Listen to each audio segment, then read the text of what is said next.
Hi, this is Alex with Maple Leaf Coffee Roasters in Roselle. I'm here today to talk about a direct source honey processed coffee from Costa Rica, sourced with the help of our friends at the Farmers Project.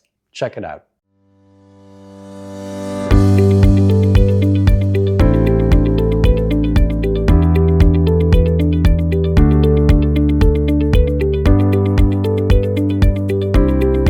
Our single origin coffees kind of come in, broadly speaking, two varieties. Either coffees that we buy with the help of an importer, or coffees that we source directly by contacting the farms or having an intermediary that helps us get in contact with farms in various parts of the world. We have three direct source relationships that we've maintained over the years. The Costa Rican coffees that we started sourcing last year was the latest direct source relationship that we established, and we brought in two different farms coffees last year. Fortunately, this year we were able to find the exact same coffees for the 2026 season from both farms, and I'm very excited and really looking forward to everyone spending yet another year with these two coffees. The company that we work with to help us do this is a company called the Farmers Project. It's run by a woman named Marianella, who helps us get into contact with and maintain a relationship with the couple of farms that we source these two coffees from. Last year, we started selling these coffees around September, and we were able to get this a little bit earlier this year. And we start with our honey processed coffee, the Costa Rica San Isidro. And this is the coffee that I actually met the farmer when I went to pick up the coffee last year from Indiana, where it's warehoused in our part of the US. And it was the first honey processed Costa Rican coffee that we had on our shelf for the regular public. And it was an awesome coffee last year. And this year, though it's a little bit different, it's still just as good. And it's one of those coffees that every once in a while, if you really press me hard enough, I will tell you that I'm genuinely excited about. And this is one that I really want everyone to try, no matter what kind of thing that you like in terms of a light, medium, or dark. So let's talk a little bit quick just about the different processing methods in coffee, just as a recap there too. The two most common methods that you see are the natural and the wash process. The wash process produces a very consistent, clean looking kind of bean. A lot of times the flavor is very consistent as well. Whereas natural processed coffee will usually be a little bit more exotic, a little bit more nuanced, sometimes have a sharper, more acidic feel to it as well. Honey process is something that is kind of an intermediary between the two. And this coffee happens to be a red honey processed coffee, which is the color of the honey process is a reference to the amount of time that the beans spend drying in the sun.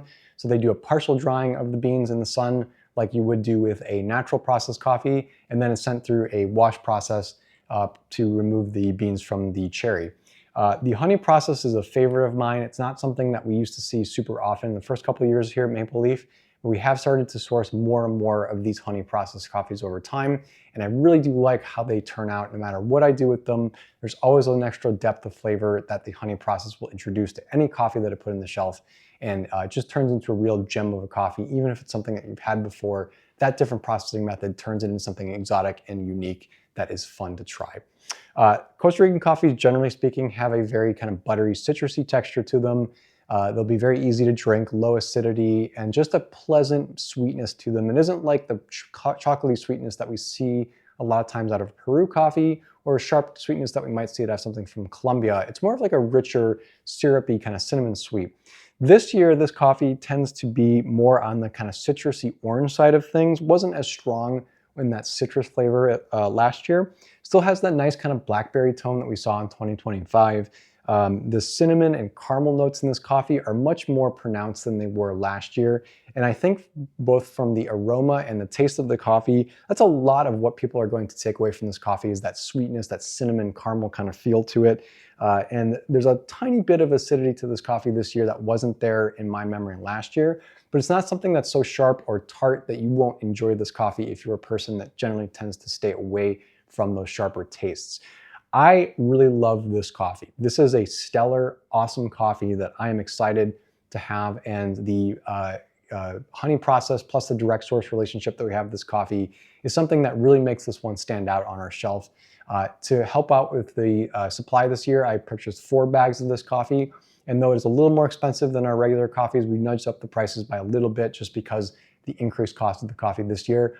One of the nice things about buying a direct source coffee is that it is something where I know that a lot of the money is going straight to the farmers, as opposed to some of the other bigger coffees that we have that sometimes not as much of it makes it back there too. So we will have a bunch of pictures on the website of the farmer and the farm and the place where this coffee came from, along with some extra information about the farm and the farmer himself. And this is one that we will have probably until maybe about like November, if we can keep onto it for that long. We did get 4 bags of this coffee, so we'll have it for a decent amount of time.